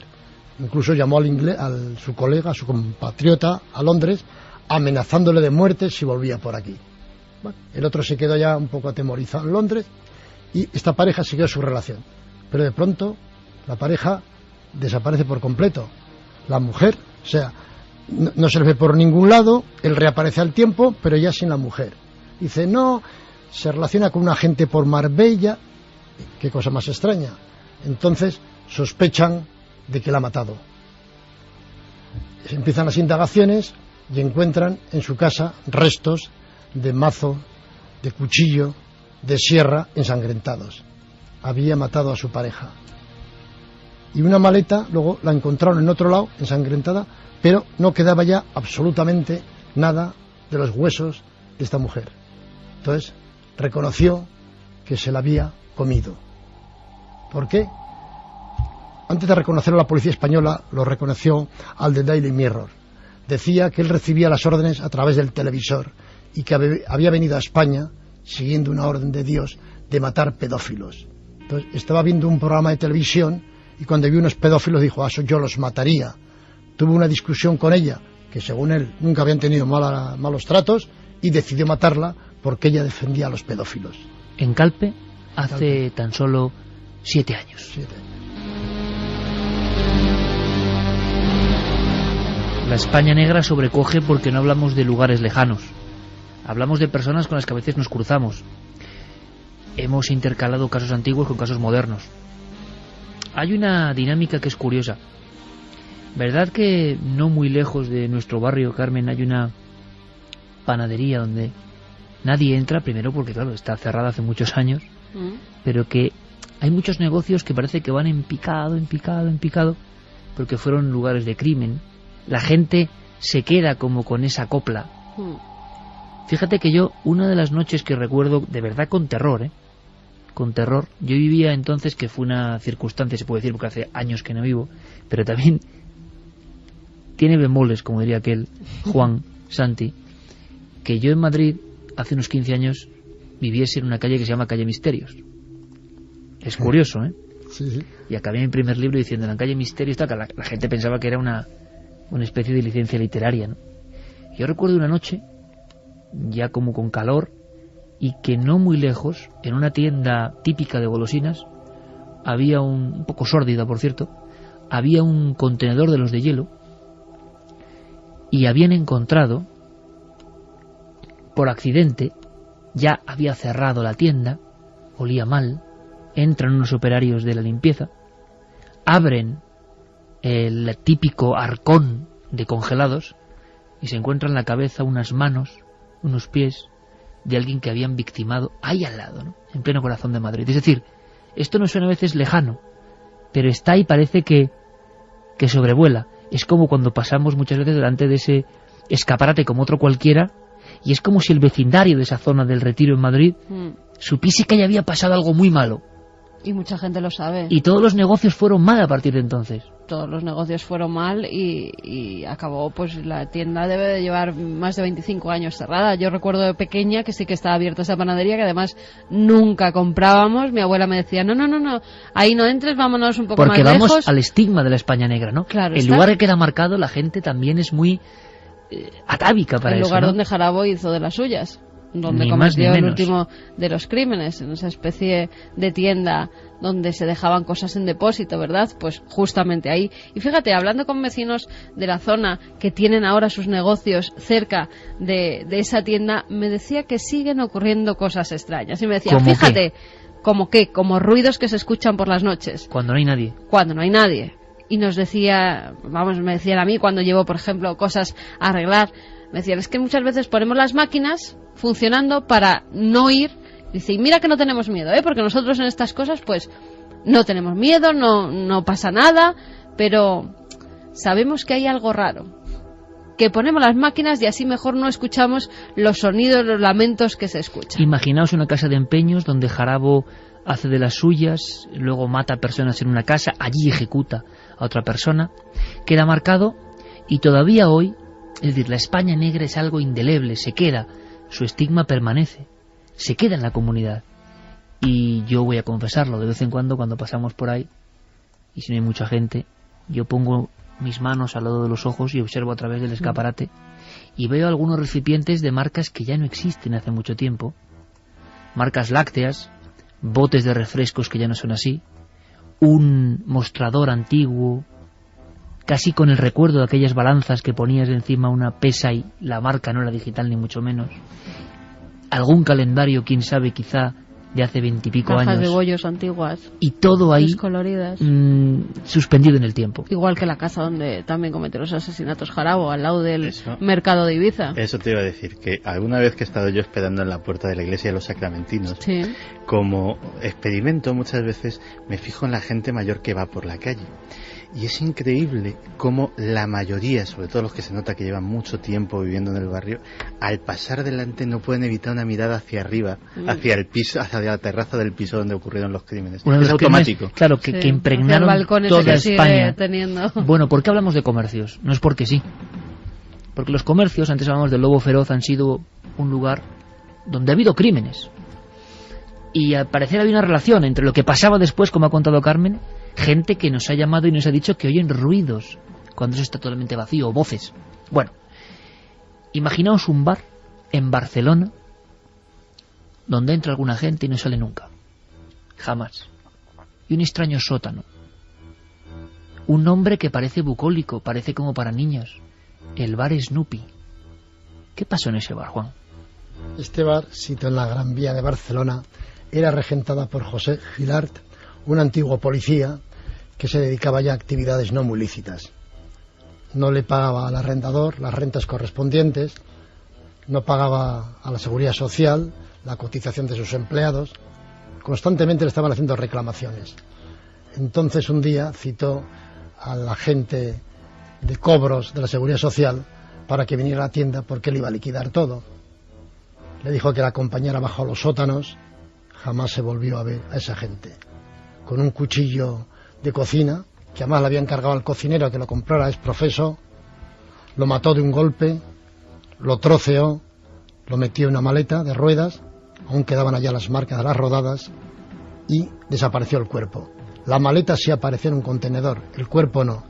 Pero es que a los 4 días le dijo al casero que también que iba a liquidar su deuda comprándole el local. Había falsificado documentos de una notaría para prepararle todo.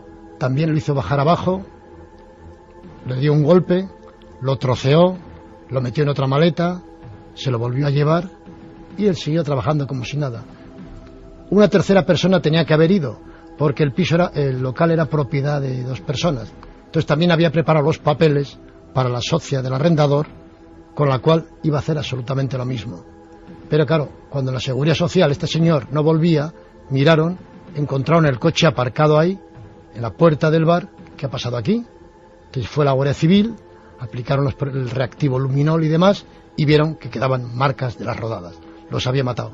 Pero los cadáveres jamás aparecieron. A día de hoy no se ha encontrado ni rastro de esas personas que fueron al bar Snoopy. Se habló de que en su domicilio tenía un frigorífico industrial donde guardaba mercancías para su negocio, porque era un bar-restaurante grande, y que se los pudo ingerir. Tenerlos poco a poco para ir comiéndolos. Para ir comiendo, y nunca apareció resto por ningún lado de este hombre. Fue juzgado y encima fue declarado absuelto porque cuando aparecieron las marcas de sangre, el agente judicial había salido a tomar un bocadillo, el hombre iba a estar todo el día, y entonces dijeron que como era una vivienda privada, pues que no valía esa prueba. El Supremo dijo que de nuevo se celebrara el juicio, porque eso no es una vivienda privada, es un local comercial, y estaba a punto de que lo condenaran.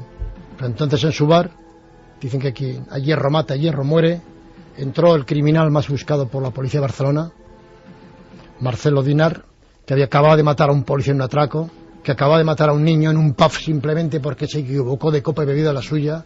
Atento a esto, Juan, porque yo creo que es otro de los elementos de la España negra de le puede pasar a cualquiera.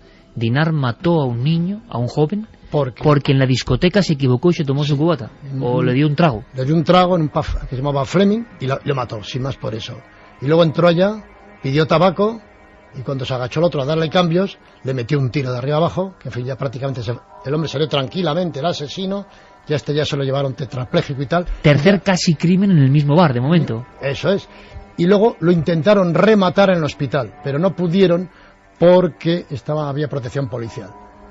Se sospecha que pudo ser alguien muy allegado a las víctimas, que se tomó la justicia por su propia mano. El juicio no llegó porque este hombre se quedó tetrapléjico, murió, no hubo juicio, no hubo condena y de los cadáveres no se sabe absolutamente nada. Cuenta Juan, en ese libro que hoy sorteamos y que va dedicado por Juan Rada, que este hombre, dueño del bar Snoopy, principal acusado de esos crímenes y quizá de canibalismo, estaba tetrapléjico en la cama porque esa bala le había entrado por la cabeza y le había atravesado la columna. Solo movía los ojos, diciendo sí o no, pero murió sin desvelar su secreto. ¿Cuánta gente había entrado en ese bar y nunca había vuelto? La leyenda urbana que se cuenta de esas tiendas donde entra una madre y una hija en el bazar de Estambul y demás y no vuelven, se convierte en realidad. En un sótano de un bar de Barcelona hubo gente que entró para jamás regresar. Y nuestro repaso terrible a la España negra, conectado con el misterio, puede continuar y casi finalizar, también con vuestros mensajes, por supuesto, vuestras opiniones e incluso preguntas, ¿por qué no?, a Juan Rada. Bueno, informaciones además muy interesantes. ¿Cómo cuáles? Porque preguntaba si alguien sabía de caníbales que se habían comido a su propio hijo. Carlos Moya nos decía que en el verano de 2009 una mujer de Texas llamada Otzi Sánchez degolló, mutiló y comió partes del cuerpo de su hijo, alegando que oía voces que se lo pedían. Voces, otra vez, como hemos visto en el caso de Calpe, del caníbal de la costa. La muestra clarísima de que nuestros oyentes saben mucho más que nosotros. Bueno, de Calpe también nos escribe Celia, que la maletita con los regalos se encontró cerca de su casa. Qué fuerte, nos decía, yo tengo un apartamento en Calpe y recuerdo como si fuera ayer cuando apareció la maleta en la carretera relativamente cerca de mi casa. Vamos porque hay muchos mensajes. Repite vías de contacto, Carmen, para que pregunten también a Juan Rada. 27699, palabra clave milenio, espacio vuestros mensajes, milenio3 con número, @cadenaser.com y www.cadenaser.com. Es que hablando del crimen de Calpe, este señor ya había cometido 2 crímenes similares en Inglaterra.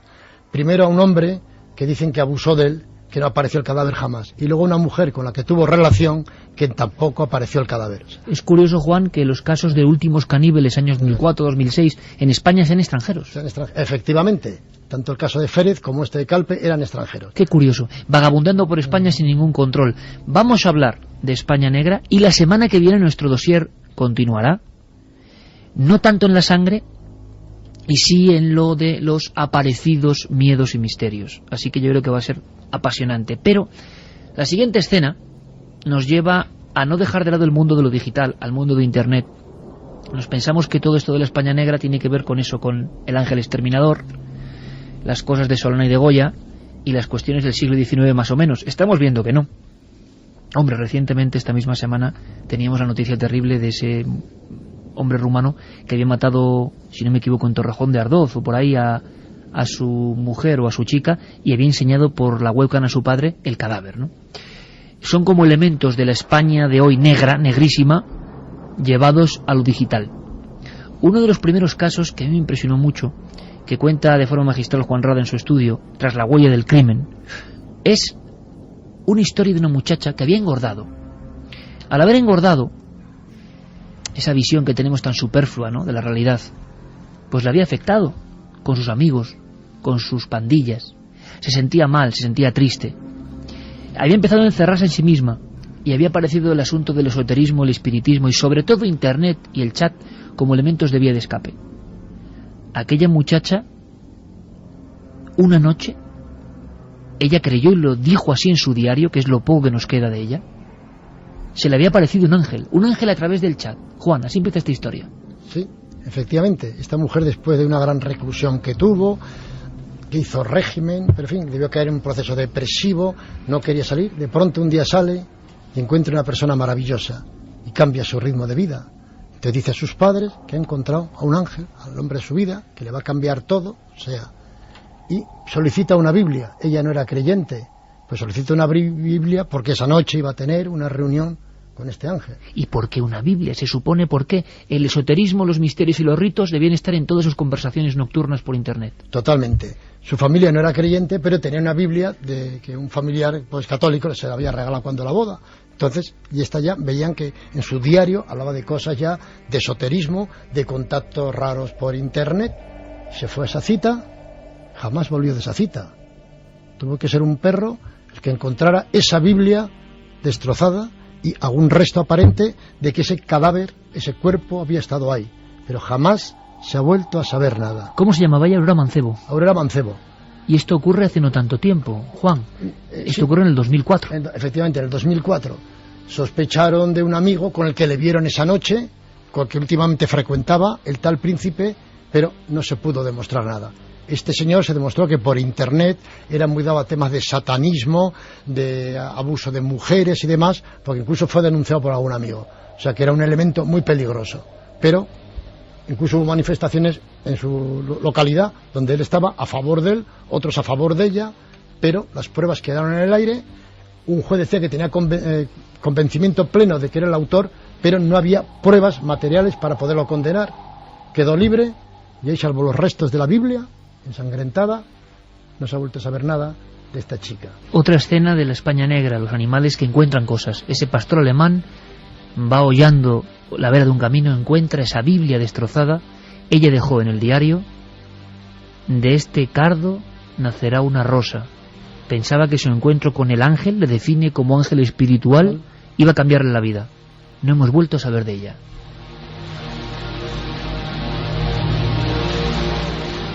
Así es la primera parte de estos dos monográficos que vamos a hacer sobre la España negra. Sangre, porque es así, y misterio. Preguntas, mensajes, Carmen. Bueno, solo apuntarte que María Dolores Yeste también en el año 2008 se encontró una Biblia en su cuarto. Ella subió a la Sierra del Maigmó en agosto y allí encontraron el cadáver, además un parapentista que estaba haciendo parapente por allí, ve que hay algo encima de la montaña, se acerca, aterriza justo al lado y encuentra a esta joven desnuda con los brazos en cruz y con un rictus que parecía de felicidad. Vestida con una especie de toga blanca y caminando kilómetros estaba y kilómetros. Iker. La toga estaba, no era una toga, era un camisón. Un camisón con el que había salido de su casa, en zapatillas de andar por casa, un camisón blanco, lo había dejado en su subida a la montaña y ella estaba completamente desnuda. Y descalza. En su casa encuentran una Biblia y en esa Biblia hay subrayada una frase que es: la salvación está en la montaña. A día de hoy no sabe por qué se quiso suicidar en ese lugar y por qué dejó esa frase subrayada. Brazos en cruz, muerte posiblemente por hipotermia, por el frío.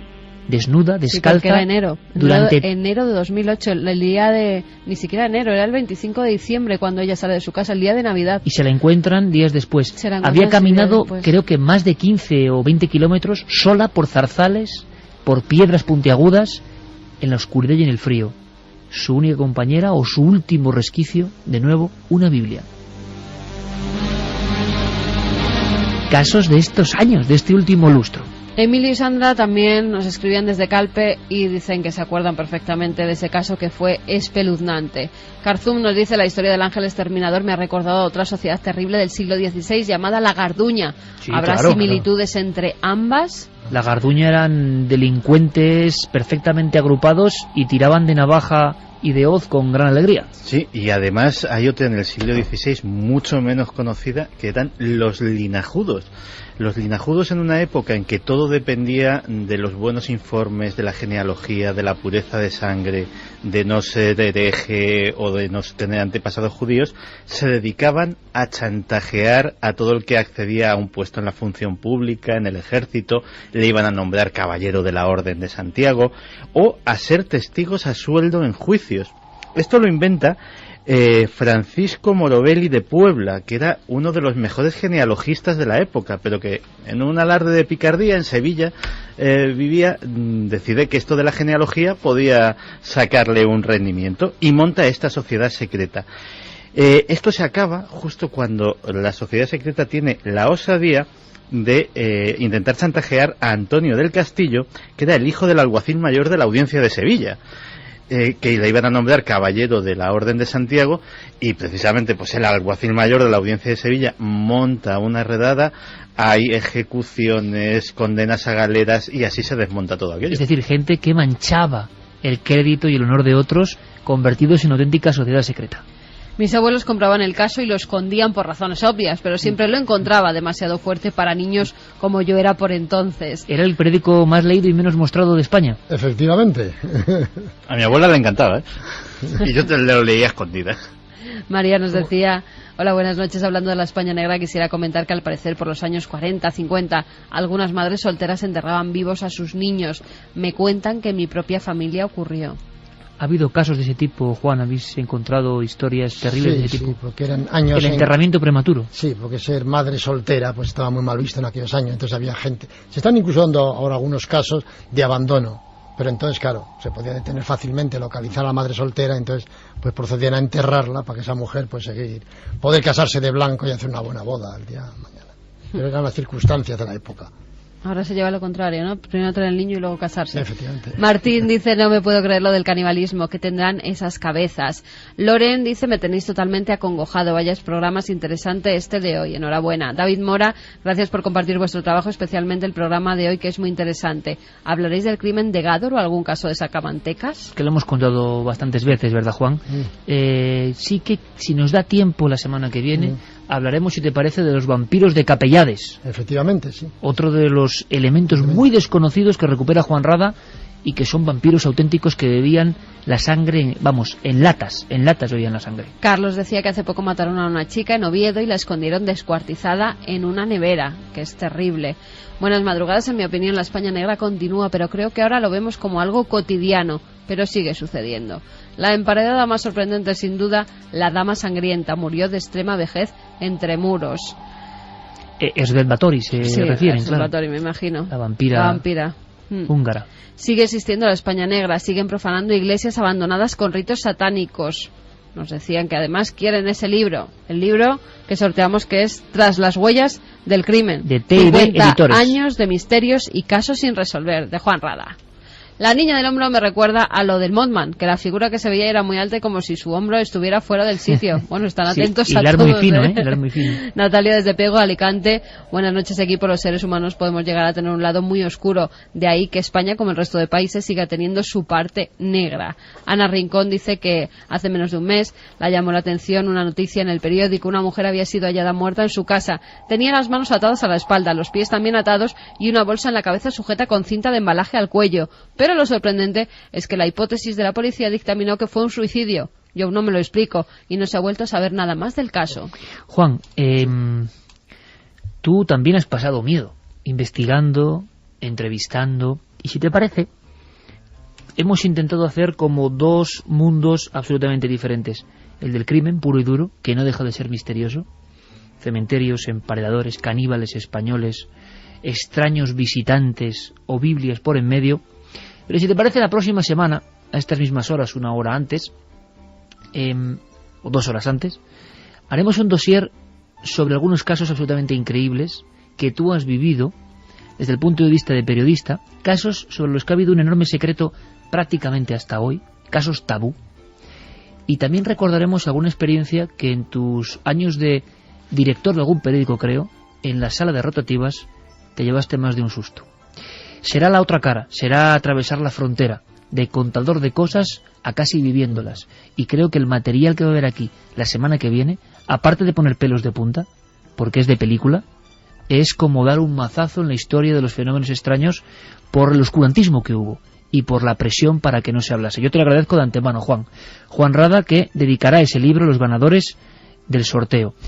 Gracias, Juan, por enseñarnos cosas, por ilustrarnos, uno de los últimos de su estirpe, y que el periodismo del misterio y de la investigación pues siga muy vivo. Gracias por tu visita y hasta el próximo sábado, amigo. Hasta el próximo sábado.